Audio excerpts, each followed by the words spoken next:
వారు నిర్వహించు క్రీస్తు సువార్త మహాసభలు 2025 ఏప్రిల్ నెల 22వ తేదీ, 23వ తేదీ, 24వ తేదీ ఏక మనసుతో ఎడతెగక ప్రార్థన చేయుచుండిరి. అలాగే ఏమాత్రమును సందేహింపక విశ్వాసంతో అడగవలెను. అడుగుచున్న వాటిని ఎల్లను పొంది ఉన్నామని నమ్ముడి, అప్పుడు అవి మీకు కలుగునని మీతో చెప్పుచున్నాను. మార్క్స్ వార్త 11:24 రిఫరెన్స్ ఇవ్వటం జరిగింది. ప్రార్థన అంశములు. ఈ సభల ద్వారా ప్రభువు నామం గణపరచబడినట్లుగా ప్రార్థన చేయాలి. గ్రౌండ్ వర్క్ అంతట్లో రెండవ అంశం. ఈ సభలు దేనికంటే మన పేరు కోసం కాదు, ఎవరి కోసం? గ్లోరీ టు గాడ్, దేవుని మహిమ కొరకు, దేవుని మహిమ కొరకు. సెకండ్ అంశం, గ్రౌండ్ వర్క్ అంతట్లో ప్రభు సహాయం చేయనట్లుగా ఈ స్థలం అంతా బాగు చేయాలి చేస్తాం కాబట్టి ఈ సంవత్సరం కొంచెం ఎక్కువగా బాగు చేసుకోవాలి. గ్రౌండ్ వర్క్ అంతట్లో ప్రభు సహాయం చేసేటట్లుగా. మరి పోయినసారి టెంట్లు వేసాము. టెంట్లు వేయటం వల్ల పగలు కొంచెం టెంట్లు గాలికి లేచిపోయే ప్రమాదం ఏర్పడింది. ఈ సంవత్సరం పందిరి వేయాలనుకుంటున్నా. ప్రైజులా వేయాలి. పందిరి వేయటం ఎంతమందికి సంతోషం చెప్పాలి, చూపించయ్యా. పందిరి వేయాలనుకుంటున్నాను. వామ్మో, ఇంత పెద్ద పని పెట్టేది పాదిరికి అనుకోబాకండి. పోయిన సంవత్సరం పందిరి ఒక్క రోజులో వేసాం. పిల్లల్ని పెట్టుకొని పందిరి వేసాం. ఈ సంవత్సరం కోటాల్లో కూడా పందిరి వేయాలనుకుంటున్నాం వేసవి కాలానికి. కాబట్టి ముఖ్యంగా పురుషులు, యవన పిల్లలు అందరూ పందిరి పనిలో పార్టిసిపేట్ చేయాలి. స్టేజీ, లైటింగు, సౌండ్ సిస్టమ్ మంచిగా పనిచేయనట్లుగా ప్రార్థన చేయాలి. వాక్యం అందించే దేవుని సేవకులు, వాక్యం అందించే దైవజనుల్ని ప్రభు వాడుకునేలాగా ప్రార్థన చేయాలి. ప్రధానంగా దైవజనుడు థామస్ గారు మనందరికీ ఆత్మీయ తండ్రి, ఆత్మీయ నాయకుడు. వారు వాక్యం చెప్తారు ఈ సభల్లో. అలాగే పంజాబ్ నుండి వచ్చే దైవ సేవకులు ఫ్రాన్సిస్ గిల్ గారు, అలాగే జాకబ్ గారు. ఈ సంవత్సరం ఇంకొక పాస్టర్ గారిని పిలిచాను పంజాబ్ నుండి. కాబట్టి వారిని దేవుడు వాడుకోవాలని, ఆత్మపూర్ణులుగా ఉండాలని.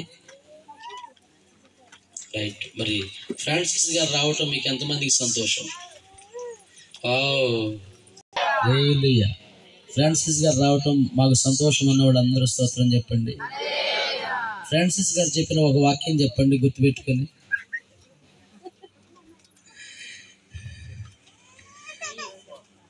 ఏంటమ్మా?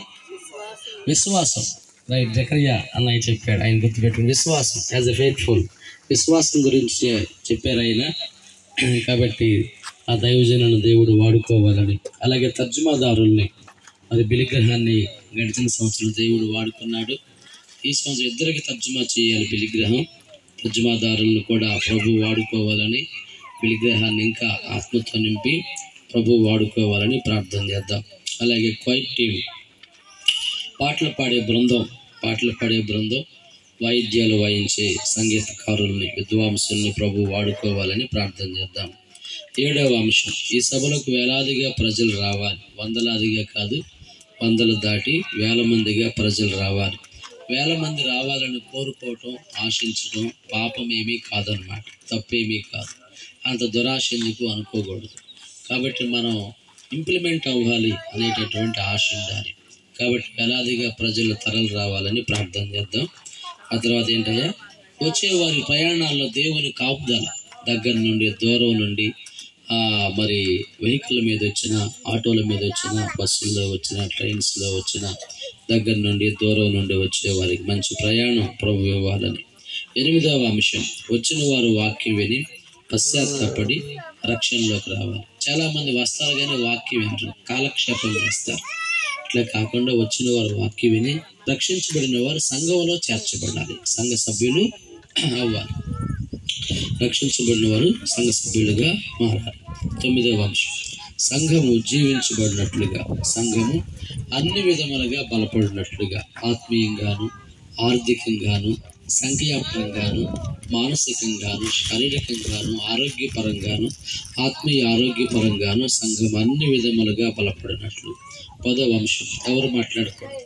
ఆటంకాలు, అభ్యంతరాలు, వ్యతిరేకతలు, విరోధమైన భావాలు తొలగించబడినట్లుగా ప్రార్థన చేసుకోవాలి. దేవుని పని అమ్మ వినండి బాబు అయ్యా, దేవుని పని జరుగుతూ ఉంటే సాతానేమి ఊరికే కూర్చో, మనలోనే ఎవరో ఒకరిలో జరబడతాడు.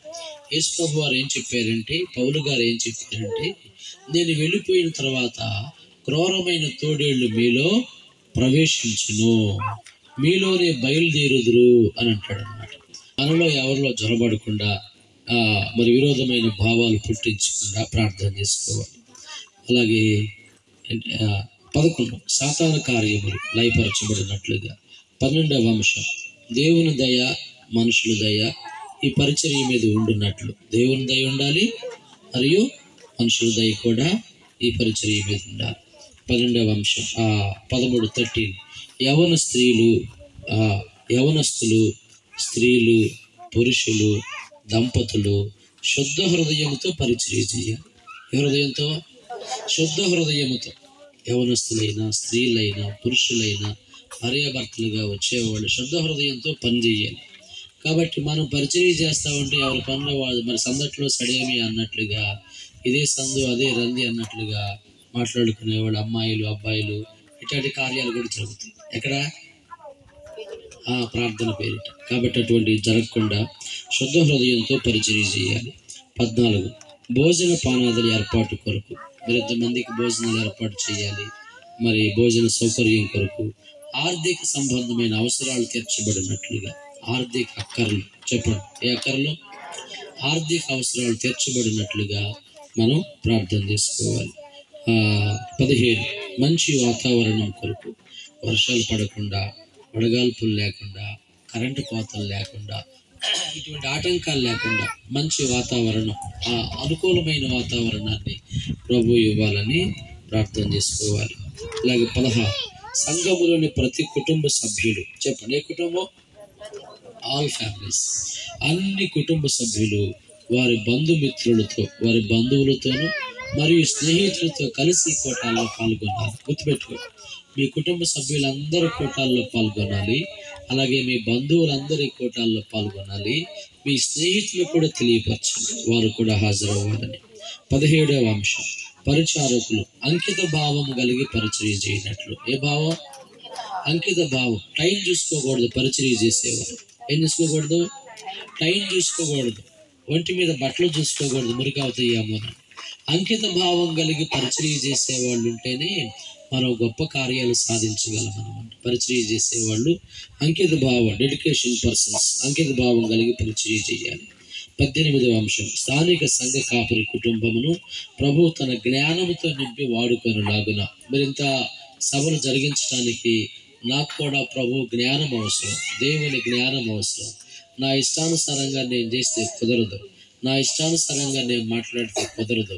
కాబట్టి ప్రజల్ని ఎలా, ఎవరికి ఏ పని చెప్పాలో, ఎవరిని ఎలా వినియోగించుకోవాలో, ఎప్పుడు ఎలా ఎవరిని వినియోగించుకోవాలో ఆ విధమైన జ్ఞానం ప్రభు నాకు, పాస్టర్ గారికి, మా కుటుంబానికి, విగ్రహానికి ఇవ్వాలని మీరందరూ సంఘమంతా ప్రార్థన చేయాలి.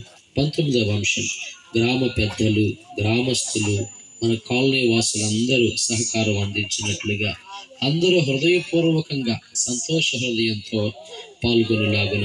20వ అంశం ఈ సభలలో రోగులు స్వస్థపరచబడినట్లు, దయ్యముల చేత, చేతబడి శక్తుల చేత పీడించబడుచున్న వారు విడుదల పొందులాగన. రోగులు బాగుపడాలి, దయ్యాలు పట్టిన వారు విడుదల పొందాలి, చేతబడి శక్తుల చేత బాధించబడుచు ఉన్నవారు 5 ఏళ్లుగా 10 ఏళ్లుగా 20 ఏళ్లుగా 15 ఏళ్లుగా దయ్యాలు బట్టి చేతబడి శక్తుల చేత బాధించబడుచు ఉన్నవారు విడుదల పొందాలి. 10 ఏళ్లుగా పిల్లలు లేని వాళ్ళకి పెళ్ళై 10 ఏళ్ళైనా పిల్లలు పుట్టరు, కొంతమందికి 5 ఏళ్ళైనా 15 ఏళ్ళైనా పాపం వాళ్ళ గర్భాలు మూయబడే ఉంటాయి. అటువంటి గొడ్రాలి గర్భాలు తెరవబడాలి. విడిపోయిన కుటుంబాలు తిరిగి కలుసుకోవాలి. కాబట్టి ఆ విధమైన కార్యాలు ప్రభు ఈ సభల్లో జరిగించలాగున. 21 ఈ సభలలో పాల్గొనిన ప్రతి ఒక్కరి జీవితంలో దేవుని అద్భుత కార్యములు జరుగునట్లుగా. ప్రతి వారి జీవితంలో, స్త్రీ పురుషులైన ప్రతి ఒక్కరి జీవితంలో ప్రభు మిరాకిల్ అద్భుతాలు జరిగించలాగున. ఇక 22, 23, 24, 25 ఈ చివరి 4 అంశాలు మందిరమును గురించి ఇచ్చాను. నూతన మందిర నిర్మాణ పనులు ప్రారంభించినట్లు మరియు సంఘస్థులందరూ హృదయపూర్వకముగా పాలు పొందినట్లుగా ఈ కోటాల్లో మందిరం ఆ చర్చి పనులు ప్రారంభించినట్లుగా నేను ఫిబ్రవరి నెలలో ప్రారంభిద్దామని చెప్పాను. కోటాల్లో ప్రారంభించడం కానీ లేదా శంకుస్థాపన కానీ జరుగుతుందని చెప్పాను. దేవుని దయ వల్ల కోటాల్లోనే ఈ పనిని ప్రారంభించుకోవడానికి ప్రభు సహాయం చేయనట్లుగా కోటాల్లో అందరూ ఉంటారు కనుక, విశ్వాసుల కుటుంబాలు, దైవ సేవకులు అందరూ ఉంటారు కనుక కోటాల్లోనే మందిరానికి శంకుస్థాపన ఈ పనికి పునాది వేయాలని నేను ఆశిస్తూ ఉన్నాను. ఆ రీతిగా ప్రారంభించడానికి ప్రభు మనకి ఆర్థికంగా సహాయం చేయనట్లుగా 23వ అంశం, సంఘస్థులందరూ ఆర్థికముగా బలపరచబడాలి. చెప్పండి, ఏం కావాలి? ఆర్థికముగా బలపరచబడి ప్రభువుకి ఇచ్చే విషయాల్లో పురికొల్పబడినట్లుగా. ఎందుకంటే మనం ఆర్థికంగా బలపడితేనే కదా ప్రభువుకి ఇవ్వగలిగేది. కనుక ప్రభువా నన్ను బలపరచండి, నన్ను పురికొల్పండి, ఎవరో ఒకరి ద్వారా ఇప్పించు ప్రభువా, నాయకుల ద్వారా ఇప్పించు ప్రభువా, రాజకీయ నాయకుల ద్వారా, ఊళ్ళో అధికారుల ద్వారా, కంపెనీ వాళ్ళ ద్వారా, మిర్చి యార్డు నాయకుల ద్వారా ఇప్పించు అని ప్రార్థన చేయకూడదు. నా ద్వారా ఇప్పించు ప్రభు అని చెయ్యాలి. ఎవరి ద్వారా? నేనే ఇవ్వాలి, నన్నే పురికొల్పండి, నన్ను ప్రేరేపించండి అని ప్రార్థన చేసుకోండి. 24 మందిర నిర్మాణ విషయమై అందరూ కృతజ్ఞత కలిగి ఉంటున్నట్లు. ఏం కలిగి ఉండాలి? కృతజ్ఞత కలిగి ఉంటున్నట్లుగా. ఇది దేవుని మందిరం. ఎవరి మందిరం?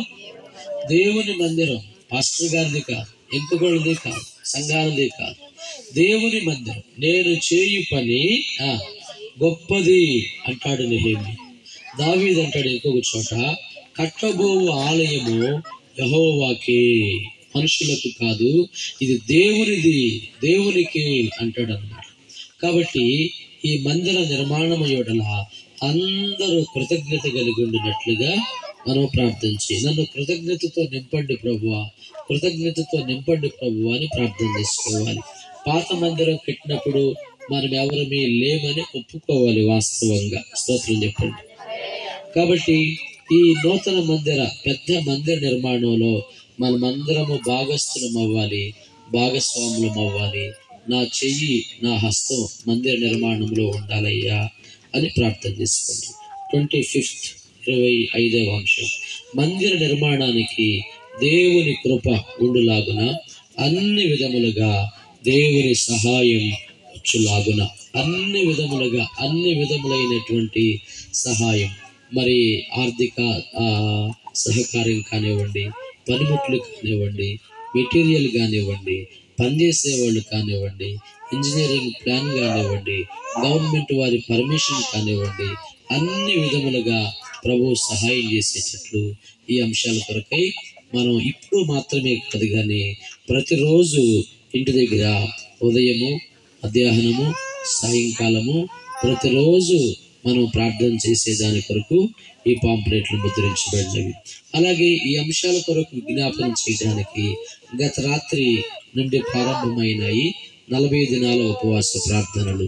గడిచిన రాత్రి నుండి ప్రారంభించాము, ఫిబ్రవరి లాస్ట్ వరకు. రాత్రి కొంతమంది వచ్చారు, 9 గంటల వరకు ప్రార్థన చేశారు. ఆ చిన్న వీడియో క్లిప్పింగ్ కూడా మీకు పంపించాను. కాబట్టి ఈ రోజు కూడా సాయంకాలం చర్చిలో ప్రార్థన జరుగుతుంది. మీరందరూ తప్పక పార్టిసిపేట్ చేయండి, పాల్గొనండి. అందరూ మోకాళ్ళు వేసుకుని చిన్న ప్రార్థన చేద్దాం. ఈ అంశాల కొరకు కంప్లీట్ నీళ్ళు అందరూ పెద్ద మోకాళ్ళు వేసుకుని. ఎవరు? సర్వోన్నతుడ, సర్వాధికారి, నీకే స్తోత్రాలు అయా. నీ అమూల్యమైన పాదాలకు వేలేది కోట్లాది వందనాలు తండ్రి. ఈరోజు 3వ మంగళవారం దేవా, జనవరి మాకు ఆయుష్ అయా అయా సహాయం చేయండి నాయన, సహాయం చేయండి నాయన. అయా మందిర విషయాల్లో తండ్రి మంచి ఆలయాన్ని కట్టుకోవటానికి కృప చూపించండి దేవా. నీకే వేలాది కోట్లాది వందనాలు తండ్రి. మంచి ఆలయాన్ని కట్టుకొని అయా నీ సన్నిధిలో అయా ఆరాధించే భాగ్యం దయచే స్తోత్రాలు. మీటింగ్ విషయంలో కూడా అయా మీరు సహాయం దయచేయండి నాయన, సహాయం దయచేయండి నాయన. సహాయకుడా నీకే స్తోత్రాలు దేవా. 3 రోజులు మీటింగ్స్ నీకు మహిమద్దకరంగా 22, 23, 24 అయా నీకు మహిమద్దకరంగా అయా ఘనంగా జరిగించండి నాయన. నీకే స్తోత్రాలు స్తోత్రాలు స్తోత్రాలు అయా. మీటింగ్స్ లో దేవా నీ దైవ సేవకులు రప్పండి అయా. ఈ సంఘంలో ఉన్న ప్రతి యవనస్తుని ప్రతి ప్రతి యజమానుడిని అయా జ్ఞాపకం చేసుకోండి నాయన. పెద్దవారిని చిన్నవారిని అయా నేను నా ఇంటి వారు రక్షణ అయా అనుభవంలోకి రావటానికి కృప చూపించండి అని అయా యెహోషువ అయా అడిగినట్లుగా అయా తండ్రి ఇక్కడ ఉన్న ప్రతి బిడ్డ తండ్రి నీకే స్తోత్రాలు అయా. చర్చిని అయా నిర్మాణించిన అయా దైవ సేవకుడు నాయనా తండ్రి అయా ఆత్మీయ తండ్రిని కూడా వాడుకోండి. నీకే స్తోత్రాలు.